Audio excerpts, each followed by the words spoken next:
জীবনে ছোট ছোট গল্প থাকে। আজও গল্প শেয়ার করবো একটা আপনাদের সাথে।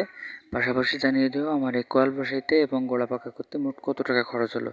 আসসালামু আলাইকুম, হ্যালো এভরিওয়ান, সবাই কেমন আছেন? ভিলেজ লাইফ চ্যানেলের পক্ষ থেকে আপনাদের সবাইকে স্বাগতম। ভিলেজ লাইফ চ্যানেল এখন village life with was experience. তো স্বাধীন দেশে স্বাধীন মনা একটা মানুষ, একটা নারী, তার 5টা সন্তান এবং একটা হাজব্যান্ড ছিল। হঠাৎ করে সে রোগগ্রস্ত হয়ে যায় এবং চিকিৎসাধীন অবস্থায় ঢাকা মেডিকেলে ইন্তেকাল করেন। মারা যাওয়ার আগে তার বেশ কিছু দুঃখের কথা, বেশ কিছু আফসোসের কথা এবং তার কিছু ইচ্ছার কথা আমার কাছে প্রকাশ করে গেছিলেন যে তার যে বড় মেয়েটা আছে সেটা নাকি আমাদের এলাকাতে বিয়ে দিতে চান, যাতে আমরা তাকে দেখভাল করতে পারি। তার ছোটো ছেলেটাকে ছোটোবেলায় আমাকে দিয়ে দিতে চাইছিল, কিন্তু তার পিতা দিতে দেয় না।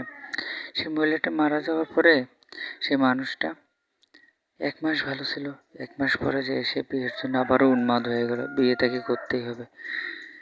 তো সবাই বললো যে 1টা বছর 2টা বছর একটু ধৈর্য ধরতে, 1টা বছর তারপর বিয়ে দিয়ে দিব। কিন্তু সেই মানুষটা তখনই তার ধৈর্য ধরে। আমি নিজের যে 5টা সন্তান, তাদের কোনো খোঁজ খবর রাখে নাই। বড় দুটো ছেলে বাড়ি থেকে চলে গেল ভিন দেশে, এক শহরে, ঢাকা শহরে। সেখানে যে কাজের তাগিদে, জীবন জীবিকার তাগিদে মেয়েটা সেটা তার নানু বাড়িতে থাকে। একটা সময়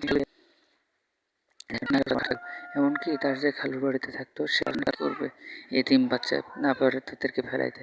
আল্লাহর কাছে সবসময় একটা জিনিস চাই, আল্লাহ এই এতিম বাচ্চাদেরকে একটু সহায়ন ডেলি 7 টাকা ইনকাম করে নতুন বৈবাহিক জীবন এবং সেইখানে আরও একটি সন্তানের কন্যা সন্তান, সেটা নিয়ে তাদের সেবা যত্ন নিয়ে অনেক ব্যস্ত। খোঁজ নেয় না এই বাচ্চাদেরকে। এই 5টা বাচ্চার একটা বাচ্চা যখন হসপিটালে ভর্তি, তখন তাকে দেখতে যাওয়ার কথা বলে আমার কাছে টাকা নেই, সময় নেই। তো এই পাষাণ প্রচণ্ড জীবনযাপন, তার টাকা এবং বিভিন্ন প্রান্তে যে কষ্ট করতেছে, এইটা তার কাছে কোনো ইস্যুই রাখে না। শেষ পর্যন্ত খোঁজ নেই বাচ্চাগুলা। সেই বাচ্চাগুলা এক জায়গায় ছিল। আল্লাহর রহমতে সবাই ভালো ছিল, কিন্তু ওই যে দিন শেষে দুঃখ হয়, পিতামাতার ভালোবাসা পেলাম না। মা তো মারাই গেছে, বাবা তাদের খোঁজও নেয় না। মাঝে মাঝে আফসোস করে, কান্না করে। তারপরে আলহামদুলিল্লাহ তারা ভালো আছে। আর এবার বলবো যে আমার কল বসাইতে কত টাকা খরচ হয়েছে। আমার কল বসাইতে টোটাল খরচ হয়েছে প্রথমে 10,500 টাকা এবং পরবর্তীতে যে আপাতত দৃষ্টিতে দেখা যাচ্ছে 3,000 টাকা। জানি না কম বেশি হয়েছে কিনা, তবে আমাদের জন্য দোয়া করবেন। আমাদের ছোট্ট ইচ্ছাটাকে পূরণ হয়েছে, আলহামদুলিল্লাহ।